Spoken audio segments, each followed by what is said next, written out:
I'm going to go to Andy.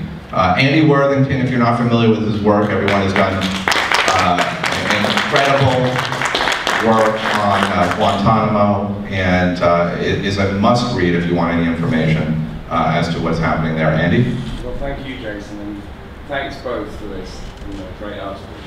I'm going to go on just to say something about torture and how it's accepted, and how your work might raise particular avenues that we can pursue. But I do have to just respond to this talk about the SEER program. The SEER program was invented for use by the military to save the lives of military personnel if they were captured by an enemy who tortured them. That's the purpose of it.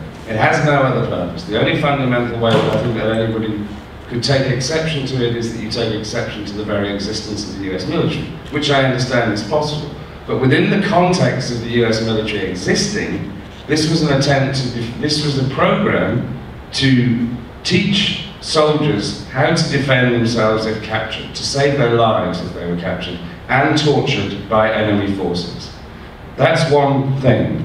The people who twisted that out or shape, as John Yoo did with the law, to reverse engineer it, to apply it to human beings in a real life context, to pretend that torture techniques that they were taught to resist, which were designed to produce false confessions, could be spun into a suggestion that reverse engineering that would produce viable confessions. It's a completely different thing. It absolutely is a completely different thing. I mean, it's fundamental to all the work that I've done to understand that one of the most critical things that happened with the Bush administration was in December 2001, when Jim Haynes, when senior figures in the administration, when SEER instructors who wanted to take part in human experimentation, instead of doing what their job was, which was to train the US military to resist torture techniques if captured, those people twisted everything that it was all about. So I hope I made my point on that. We have been discussing all week, actually, Jeff, amongst ourselves, sometimes publicly, sometimes in our gatherings afterwards, and most of our waking hours, what we can do about these fundamental problems about torture. And I've been running through a number of things all week that the least that we can do is that whenever anybody tries to defend it on any level, we have an answer to them. It's illegal. There are no exceptions to it being illegal. It endangers our troops abroad because we're very lucky that nobody has decided to do the same thing back to us yet. It is not useful because it produces false information. Even if it is to produce some true information, the only way to find out what's true and what's false is to follow all of it up. That creates a web of further torturers and further tortured people. It is not necessary from the point of view of intelligence, of interrogation experts who have been able to and have a demonstrable track record of interrogating people and using psychological maneuvers without having to lay a finger on them. Something that the Bush administration successfully passed off as being somehow soft, that they were macho and that only macho people used violence. You don't need to do that. It also ignores some other aspects of the intelligence operations that actually trying to entice people to become informers is one element, which I know former FBI interrogators have said, it's pretty difficult when we hear all this stuff about nudity and dogs and all this abuse of people, that we think we're going to be able to recruit informers from the enemy to come and help us. That's just not going to happen. So we have an argument for everything. Really, every single point that anybody could raise. I do hope what comes out of this week, maybe we should set them up as some bullet points so that people can refute anybody who tries to defend any aspect of torture, because every aspect of it is wrong, illegal, immoral, stupid, counterproductive.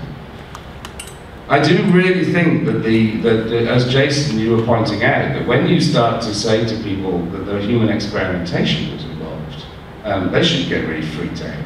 They should get freaked out because they were told a lie. You're revealing that they were told a lie. They were told this is to make us safer. And you're exposing Another part of a very disturbing, and much more disturbing story, I think, in terms of the implications of what it reveals about what was really going on. And another part of that story involves false confessions. And you were discussing false confessions. And part of that story of false confessions is that Dick Cheney was saying that this stuff was happening to protect us from another attack. And what Dick Cheney was actually doing, it seems a lot of the time, was capturing people and torturing them to get them to make false confessions about connections between Saddam Hussein and Al-Qaeda, which could be used to justify the illegal invasion of Iraq in March 2003. Now, what's interesting is that, you know, about last year, I think it was, sometime last year, about a year and a half ago, I spoke to Larry Wilkerson, who was the Chief of Staff to Colin Powell. Larry's on record on quite a few places online because he's spoken out about the extent to which he feels that he was hoodwinked by the Cheney cabal who cut the State Department out of the loop completely. And increasingly he's spoken out about how deranged he thinks Dick Cheney is. Now, you know, when I spoke to him, one of the things that he said to me, and this was I think in May of last year, so about 18 months ago, he said, you know, what's been happening recently is that I've been speaking to people and I've realized that what I thought, which was that the Bush administration thought there was another attack coming, and that carried on until the summer of 2002. He said, you know, what I've been hearing everywhere that I've been talking to is that no, they didn't. They gave up on thinking that there was going to be another attack much earlier than that. By December of 2001, when they were making their plans to invade Iraq.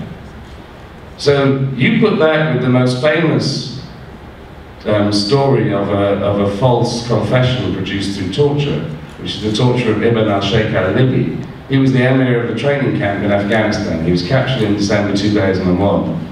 And the FBI interrogated him without using coercive methods for a little while. And then he was put in a very, very small box and sent on a plane to Egypt. The parting words from I believe it was a CIA operative who sent him off was, while you're in this box being flown to Egypt, I'm going to find your mother and I'm going to fuck her. They sent him out to Egypt where he was tortured. I believe he was waterboarded on the instructions of the US. And he produced a false confession that there were links between Al-Qaeda and Saddam Hussein which were used to justify the invasion of Iraq in March 2003. So, human experimentation added to false confessions, how human experimentation can create false confessions.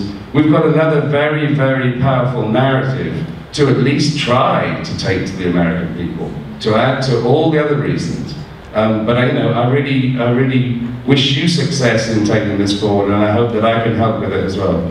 Thank you, Randy.